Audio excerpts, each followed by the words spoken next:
Okay, guys, panel number 2. Here we go. We got the Gugabe. I had to. Track from Playmaster. Shear is the widest with Ruben. G'day, guys. Welcome back. I feel like I'm going to say this every week, but it couldn't be bigger. This weekend of racing and sport. We're going to chew through it as fast as we can, sharing pro punter tips, the real stuff that's on the Betfair Hub. This week again, I'm joined by Mr. Sam Miller and Mr. Damon Marcon. Marson? I did this last week. He's trying to stitch me up this bloke. He thinks he's a funny man. Anyway, we'll start off with the league. Sammy, we don't like to populate multi-betting. It's normally pretty poor punting in our respect, unless you're trying to hide some hot stuff. Anyway, getting off that, you've had a big multi into the Tigers, who have saluted. Yep. Your AFL team into your NRL team, which has got junk written all over it. Big week. It's good. Junk written all over it. However, massive ticket, and we're alive. Sometimes rubbish gets wickets, and I've done that this year. So I've pulled it off. Every year I do the same one. Okay. So I've How much margin was in that multi, Sammy? There would have been plenty. What price? What price did you get? I got Richmond about 13s, and I think the Chooks were about 3s. All right. So they were pretty hot all year. So Yeah. It's a good size return. good size return. Good size. Well done. All right. Contradicting that, Dame, help us out. What's the NRL tipster got in the NRL Grand Final? NRL man's been very good this season, going at 7% ROI. Unfortunately, last weekend, not his strongest week, went 0-2.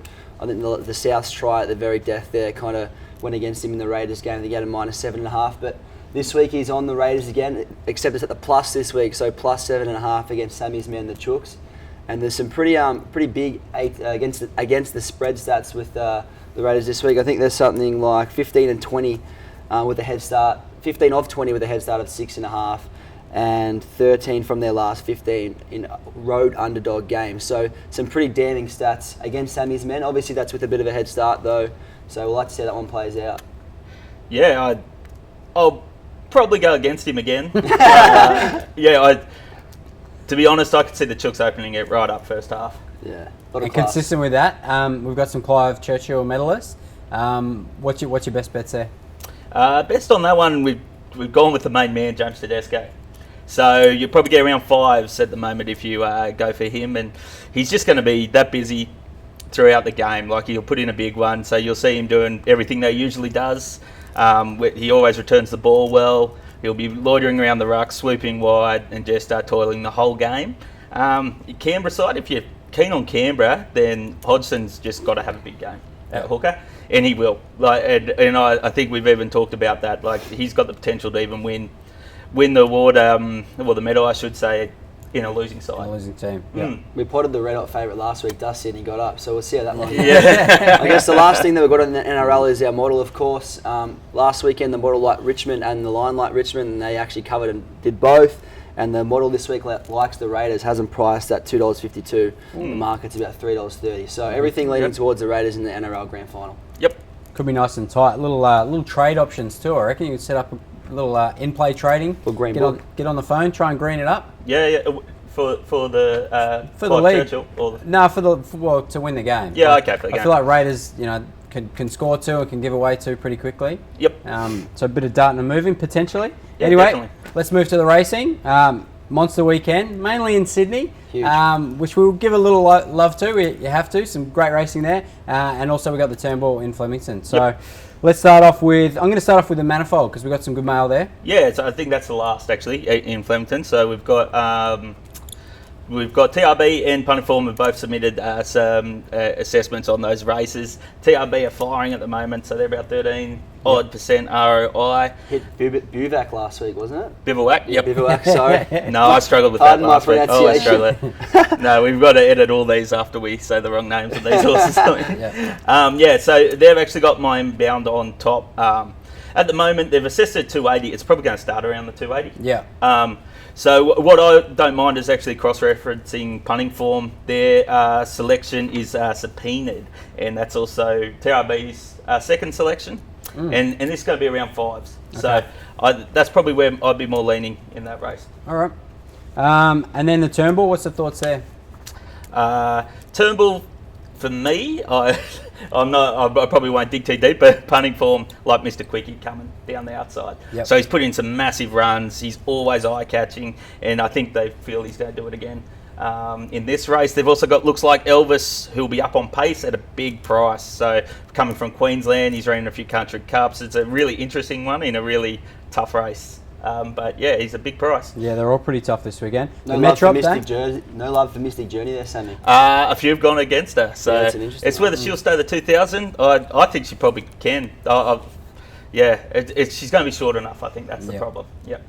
Fair enough. And Dame, the Metro? Yeah, so Punting Form previews for the Metropolitan, as they do for all of the group races, the hardest job in the industry besides ours, of course. So it's a very open race, obviously, $5 the field. They're most confident on Brimham Rocks, which you can probably get around $5.50 on the fair right now. For those following along at home, he ran second last year, so looking to go one step further. One last start, big price, I think he was 30 And plus. last start at Caulfield over the 2000 as well, so obviously they think it has the trip. Best bet from Punting Form this week, however, comes in the Group 2 Blazer Stakes at Flemington. Fidelia comes in obviously with the bottom weight, and third up here.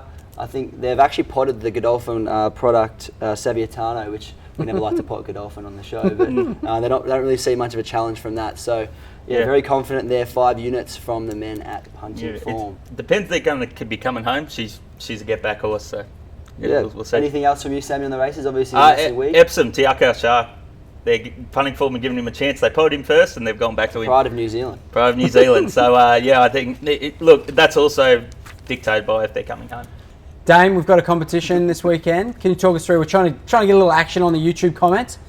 We'd like to know what your best value bet on any of the 4 Group 1s across Flemington and Randwick are this week. So drop them in the comments.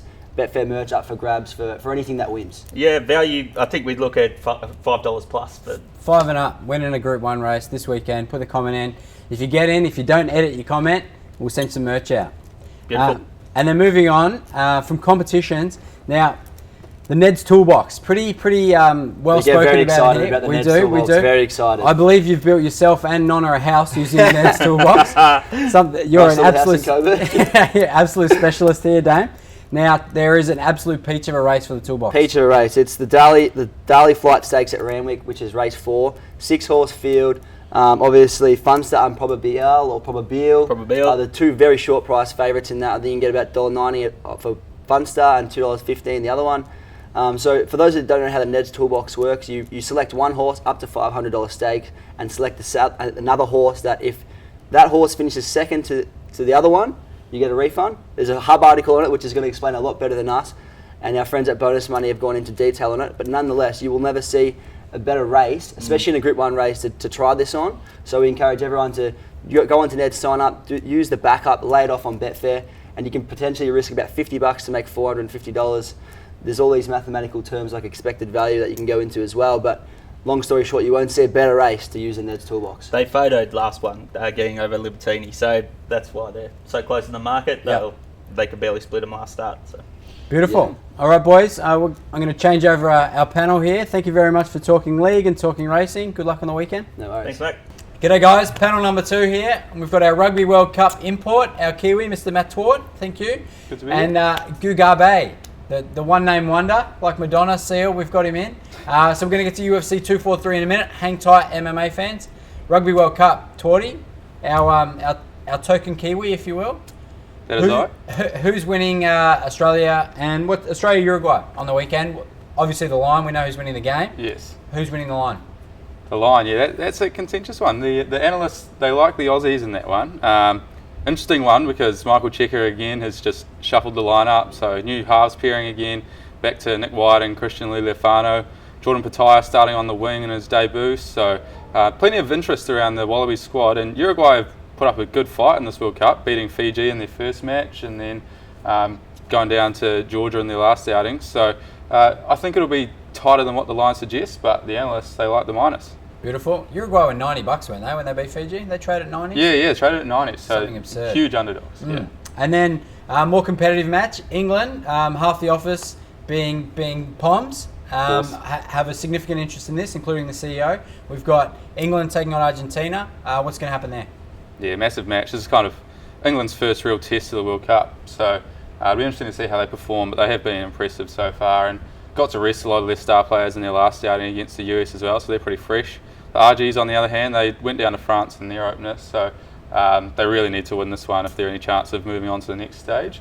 England have been impressive lately in the minus 13.5. I think that's a decent shout. The analysts like that. Yep. England have had their way against Argentina lately. I think they've won 9 or 10 straight against them, so plenty of stats supporting the minus there as well. Hope that's the case. I found the Poms at $6, which they're still trading at. Very good. Yeah, hoping that keeps crunching. UFC 243, Gugabe. Your best bet of the weekend? Kills me to save us, but Israel Adesanya. He's kicked in from about 2.1 where he was a few days ago, but I just feel like his volume, his reach, his length and Whittaker's defence just kind of all combine to mean he should be the minute winner of the fight. It's just an issue of Whittaker's kind of made his recent success over sort of low volume wrestle boxes, and Adesanya's just a lot more high tempo, and that 6.5 inch reach advantage is significant. We all know how big 6.5 inches is, how much of a difference it makes. So otherwise, I just feel like Israel should be taking this. Whittaker might take the first round. Israel's been a noted slow starter, but really I just feel like Israel should eventually take it on. So he might be able to pick off Israel in play at say 250 or so. But just generally, I feel like he'll probably head it down the stretch. Beautiful. And you gave us all the mail in the office that most of the money would be coming against Whittaker. He's been drifting, and Israel was crunching as you predicted. So we're all on in the office as unpatriotic as possible. Yeah, I find Whittaker's story a lot more interesting. He's a lot more engaging guy, but I just feel like Israel has the style to just take a decision here. Cool. Unfortunately. Anything else sticking out on the card? There's a few decent dogs, but it's a fairly low level card. I wouldn't mind Quinto at 250. He keeps pushing out. Hooker's not necessarily consistent enough to ever push down to 150. And Sergey Spivak against Taito Ivasa, 420. I just feel like it's just a case Taito Ivasa isn't that trustworthy. So you've got to take the value where you can. UFC is a very chaotic sport. Beautiful. And as we discussed, you're on debut on our video series this week. This man's winning at 14% lifetime on the UFC. So when he talks, I normally follow in and get filthy when I miss the good mail too. But anyway, following you in here, going against Whittaker. Back to your sport, Torty, or your second sport, potentially your first. Yeah. NBL, Australian basketball. Let's have a contention. Don't know what my top sport is at the moment, but yeah, stoked for the NBL to be back. The mighty Phoenix last night came out with a win in their first game, which I was stoked with. Managed to make an appearance on ESPN, being the one nutter in the crowd with a Phoenix jersey on. But yeah, I think the big game, at least for myself, is Sunday. We've got Illawarra Hawks hosting the Brisbane Bullets. Obviously, LaMelo Ball, he took a lot of the headlines in the off season, and we'll get to see his real debut in the NBL. So him in the backcourt with Aaron Brooks, that's almost as good as it gets in the NBL. I think that's a really deadly duo there. Yep. Brisbane, they should be contending for a top 4 spot this year, but in Illawarra, with Lamar Patterson, their main guy, looking a little bit chubby in the pre-season, I think the Hawks are pretty good value at $1.70 or around that mark, and the analysts, they seem to be agreeing with that as well. So if you're having one NBL bet this weekend, I'd put it on the Hawks head-to-head. Beautiful. And you were saying the trading last night, you were watching and just watching the market, was pretty flush. The NBL's looking good. Yeah, NBL's looking really good. Obviously, a lot of hype going into this season, so free-to-air games as well. So I think that's all contributing. So I checked with about a minute to go in the game, and there was 95,000 traded in last night's South East Melbourne versus Melbourne game. So the markets are looking liquid. So assuming that continues and if not grows across the season, we should have a really good year for the NBL on the exchange. Pretty good place to find an edge too, I would have thought. There's not too many people that focus on the NBL Definitely. and niche out and knuckle down on it. I think there's a real opportunity there. Yeah, I think if you do your homework and keep a good eye on things, especially ins and outs, they're quite inconsistent and not very well reported on. So if you can keep an eye on them, then you should be able to find a little bit of value in the exchange, I think. Beautiful. Thank you, Mr. Talk, Gugabe. We appreciate your time. Good luck. Hope you have a fill up on the weekend. Cheers, mate. Same to you. Thanks, boys.